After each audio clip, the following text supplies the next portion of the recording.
Om Sarve Bhavantu Sukhinah Sarve Santu Niramaya Sarve Bhadrani Pushyantu Ma Kashchit Dukkha Bhag Bhavet. Om Shanti Shanti Shanti Hari Om Tat Sat. May all be happy. May all be free from diseases. May all see only goodness everywhere. Let no one have any kind of suffering. And may, by the grace of God, there be peace everywhere. That peace which lasts forever. Good evening, friends. The subject of my talk this evening will be a repetition of something which I might have talked about in the past. The reason being that today happens to be the birthday of Sri Sarada Devi, who is considered a divine incarnation by thousands of people nowadays. And it is her birthday. In India, while I was there, in our generation, our birthdays would not be observed anywhere. I didn't even know when my father was born or which day my mother was born. Or when my birthday was never celebrated there. Only the birthdays of saints and divine incarnations would be observed. Nowadays, people watch TV everywhere, and by watching Western TV, I think the people of India has learned to observe their own birthdays.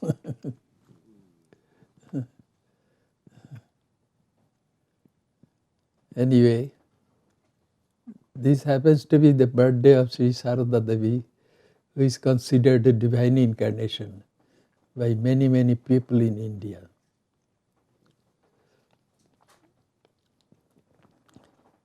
I would like to talk about her.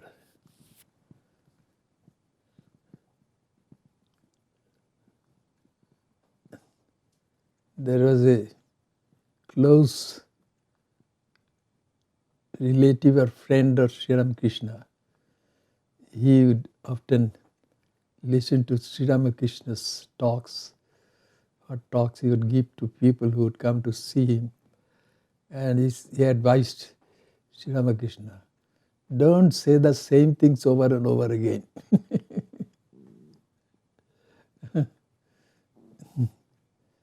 That means then people's attraction will fade away for your talks.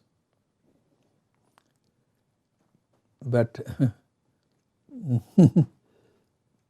Sri Ramakrishna, what answer he gave, I do not know. But I know that I have to say the same truths again and again for people. It's better to speak about truth. There is a saying in Hinduism, Satyam eva jayate nanitam. It is truth alone which triumphs, not untruth. And we are taught that when we are little boys. It is you have to be truthful. Anyway, there are some personalities who are embodiments of all these spiritual ideals. Sri Sarada Devi is one of them. Sri Ramakrishna is another one. Jesus Christ, yes, he is also another. Buddha, Sri Chaitanya, these are all divine incarnations.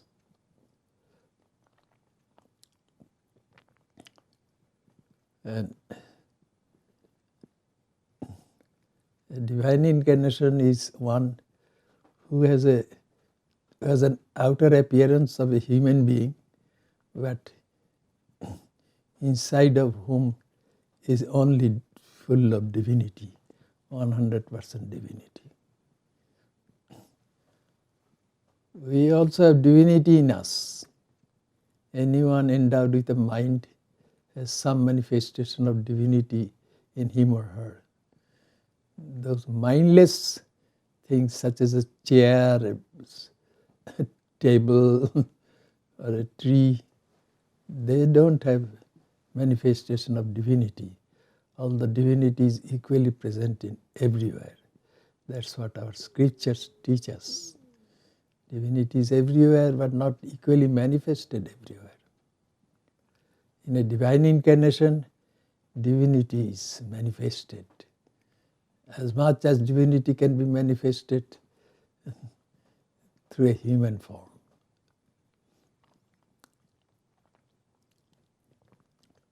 Sarada Devi is one such person who is divinity in human form.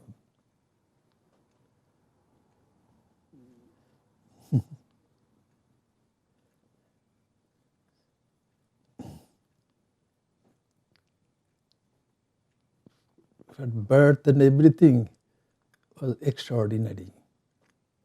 Before her birth, her father was Ramchandra Mukherjee was his name, had a vision. So he saw that a dark-colored female deity, very young, came and embraced him and said, I have to live with you. And around this period, his wife was in the village home and she had gone to a temple. And just outside the temple, there was a wood apple tree. And she sat under that wood apple tree and she had a vision that is a child of exceeding beauty came down from the tree and embraced her and said, I will be with you.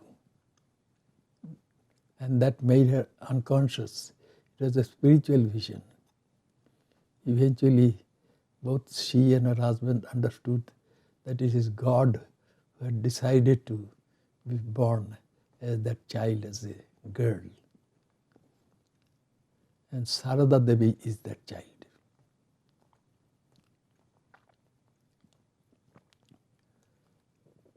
And divine incarnations don't go on writing autobiographies. They want to hide their spirituality from others. Sarada Devi was no exception. And Jesus Christ did not write the New Testament to prove that he was a divine incarnation. Krishna did not write the Bhagavad Gita to prove that he was a divine incarnation, because there he mentioned that he was a divine incarnation. And the same is true for all real divine incarnations. There are many fake divine incarnations, of course. As Jesus had said, there are many false prophets. And Sri Ramakrishna would never tell anybody that he was a divine incarnation, except only one or two. And he is married to another divine incarnation, Sri Sarada Devi.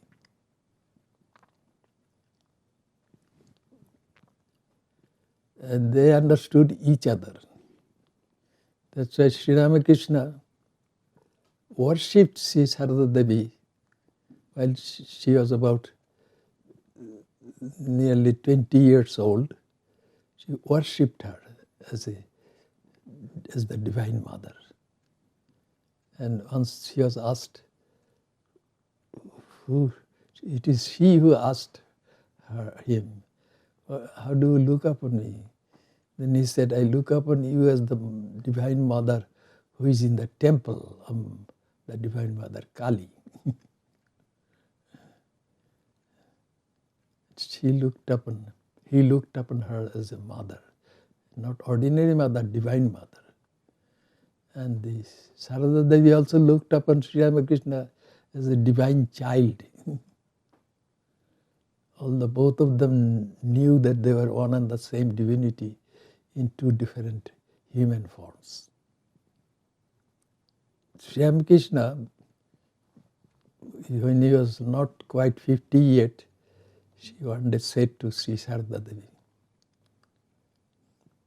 you see, I am like a king who came in disguise to help his subjects. But when the subjects recognize that king, the disguises cannot fool them, then the king has to go back to his palace. He said that to Sarada Devi.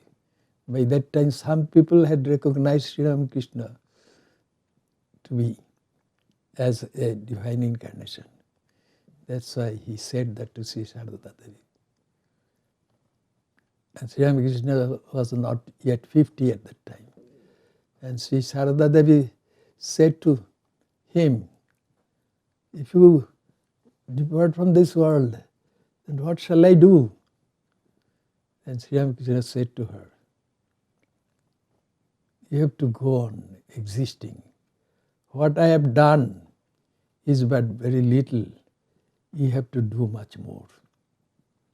That means Sri Sarada Devi had come to show the world the compassion of divinity, motherly compassion. That's why we call her the Divine Mother. In the Ramakrishna Order, she is considered as the Divine Mother.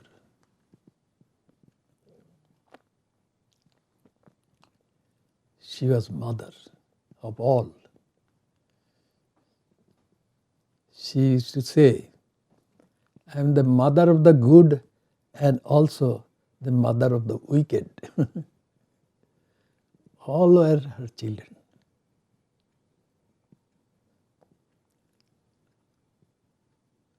At that time, Sri Ramakrishna was in the Dakshineshwar Kali temple complex in a room which had been assigned to him by the authorities.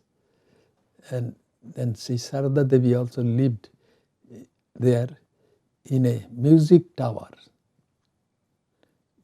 They would not live in the same room. They were not like ordinary husbands and wives. And she would cook some food and bring to Sri Ramakrishna every day. And one day while she was bringing Sri Ramakrishna's food, then a lady came and said to her, please give me the plate, I will take this to your husband. And she said, Mother, I will take this to your husband. And she gave her the plate. And that lady came and placed the plate in front of Sri Ramakrishna. And then she left. A few minutes later, Sri Sarada Devi entered Sri Ramakrishna's room. And Sri Ramakrishna said to her, don't you know that lady's nature? She is not pure. She is not physically pure. That means she might have done some immoral things. How can I touch the food which she brings for me?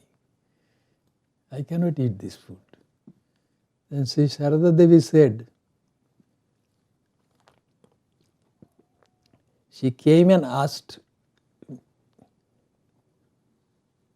me to give this plate to her and said, Mother, I'll take this to your husband.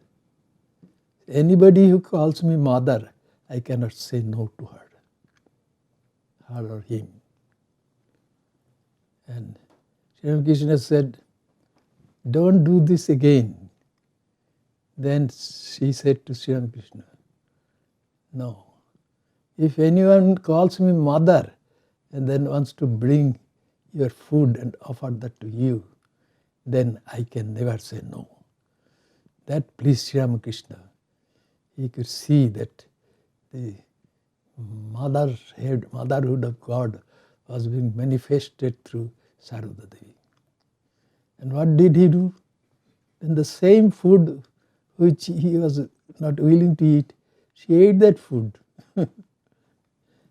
Because to a divine incarnation, nothing is unholy.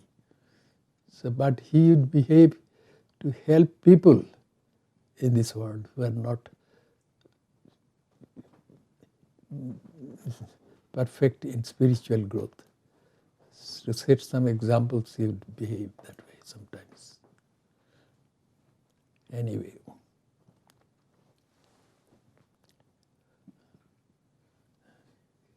Only to a very small number of people she revealed her own nature. Gradually,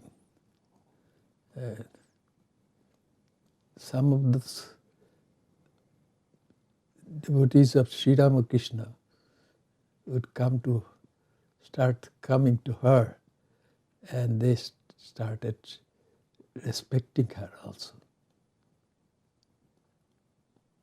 One of those devotees was Girish Chandra Ghosh, very famous playwright of Bengal of 19th century. Girish Ghosh had become a devotee of Sri Ramakrishna. When Girish Ghosh saw the Sri Sarada Devi, he fell flat at Sarada Devi's feet and said, "Mother, you are here." Why did he say so? He said that because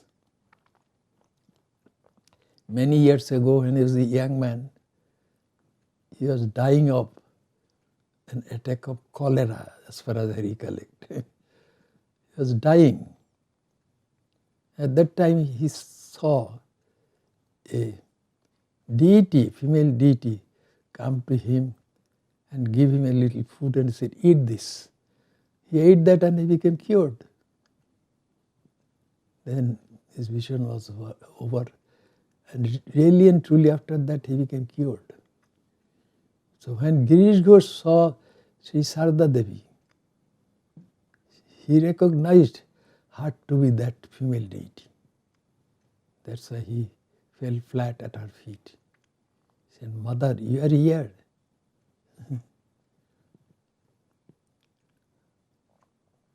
And to Girish Ghosh, Sri Sarada Devi said, "I am your true mother. I am not the wife of your guru, who is considered a mother, or I am not a mother whom you have adopted as your mother. I am your true mother." That's what she said to Girish Chandra Ghosh.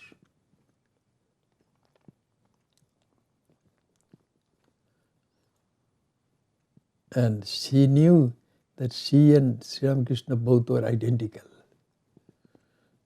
There was one monk, before he became a sannyasi, his name was Khitindra. Later on his name became Swami Apurvananda.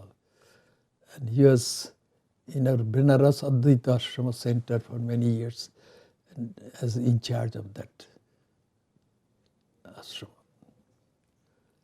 And Swami Apurvananda was a disciple of Sri Sarada Devi. He had asked for spiritual initiation, alias Khitindra. And the mother asked him to look at a certain point in that room. And there he saw a beauty with dazzling divinity standing there. The mother said, "That is your chosen deity." And then she said to Khitindra, pointing to a picture of Sri Ramakrishna which was there in that room. He said, "He is your guru, I am not your guru."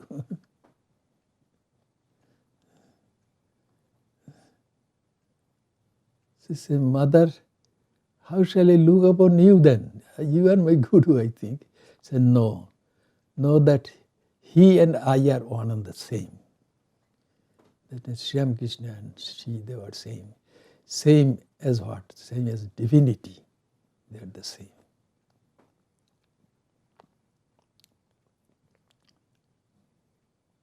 So she was the symbol of divine motherhood.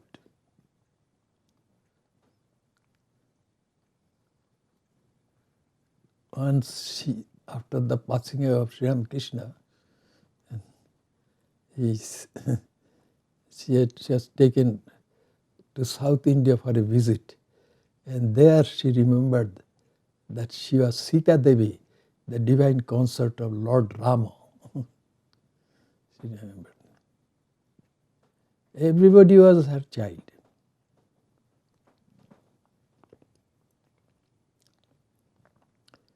While she was in her village home, then there were some stray cats which would come to her. And she would make sure that those cats would get some food to eat. Once she had to leave, she had to go to Calcutta for a few days. Then she said to others who were there, that is, make sure of giving food to these cats. Then he said, why these cats? They said, because they are also my children. That's what she said. Everybody was her child.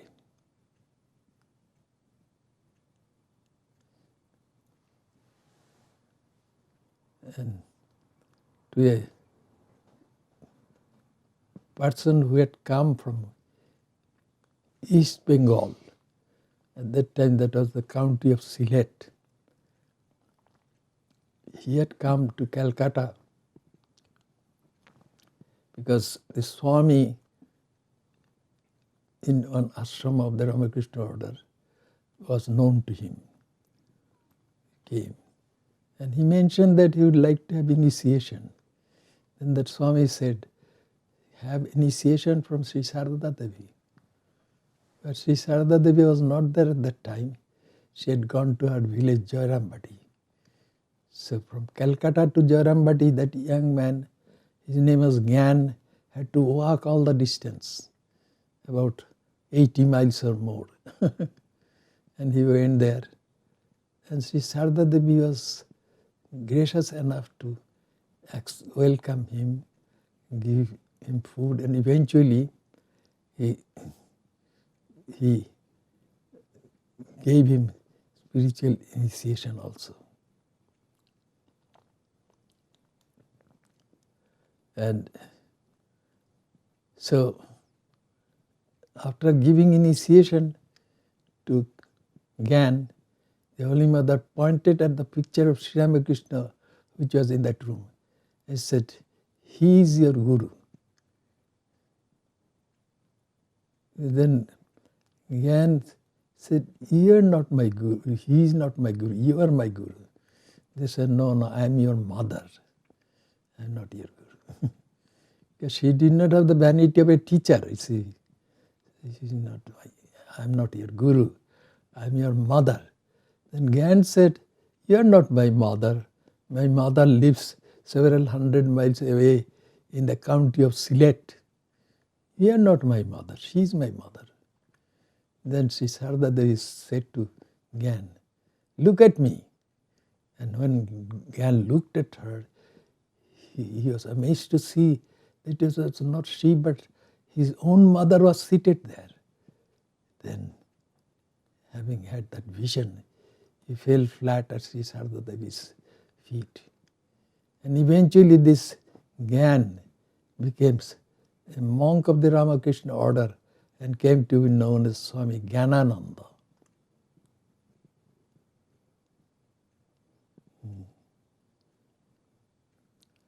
So these are just a few cases. I am your mother. She used to say that even if a thorn pricks any one of you, then I feel like a sword has entered my heart. So she felt the pain which people go through in their lives. She felt that. That's why she had nothing but compassion. Everybody was her child. That was the time when the British would rule India. And then some Indians at that time, having been influenced by Mahatma Gandhi, who was a well-known freedom fighter, then they would bring out processions, non-violent processions, claiming that they wanted to be free from British rule. And the police would arrest some of them and put in jail.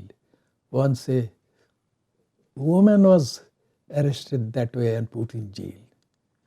And women are highly respected.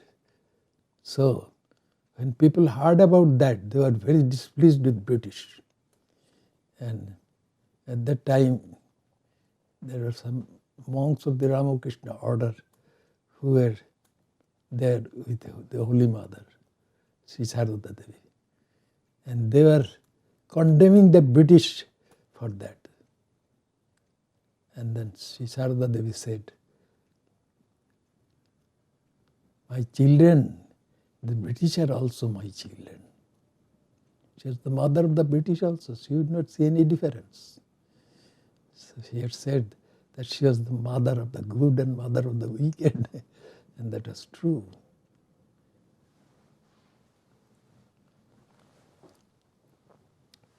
There are some porters, very poor people who worked at the railroad stations of India and carry baggage, etc., of people and put them in the railroad cars. Anyway, such porters were very poor. But one porter has come there and wanted to have spiritual help from the mother. And the mother gave him spiritual initiation also. Because after all, he was her child as well.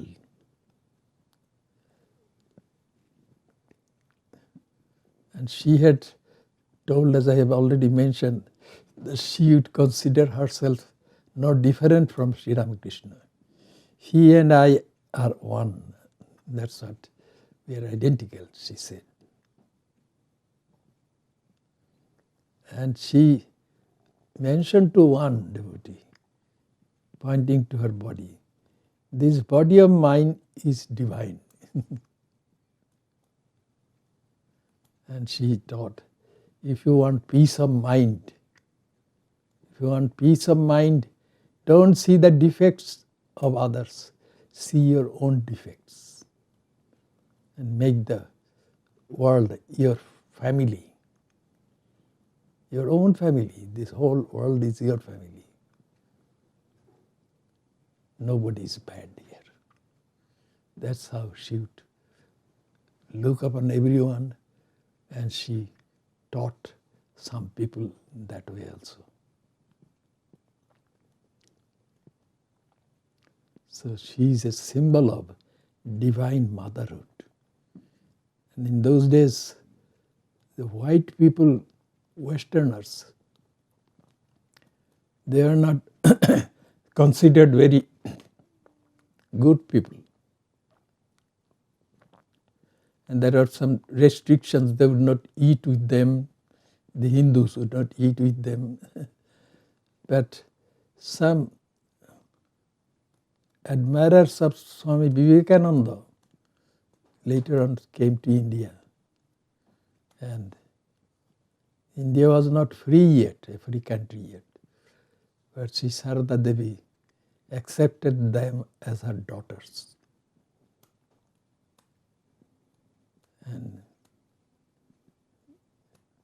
And she would give them food and treat them just like they were her daughters, because she was the divine mother of everyone. There was a Muslim fellow who used to do robbery at one time.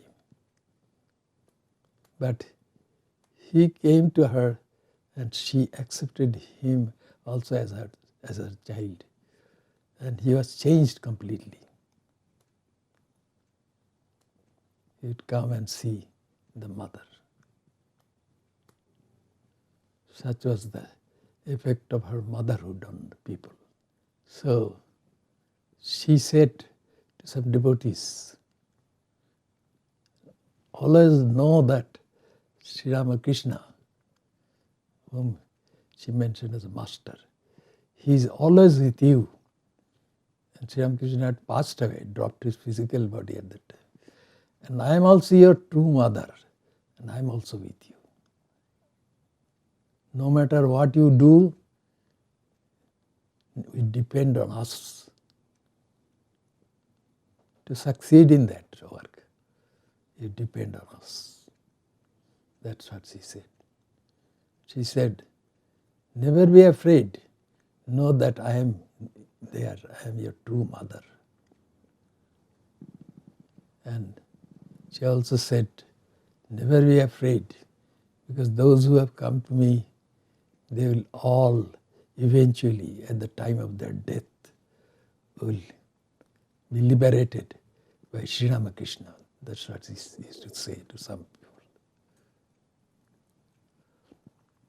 This was Sri Sarada Devi, the personification of God's motherly compassion.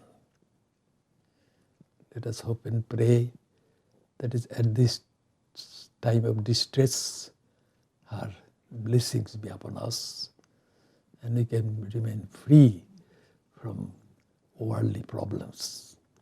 Thank you so much.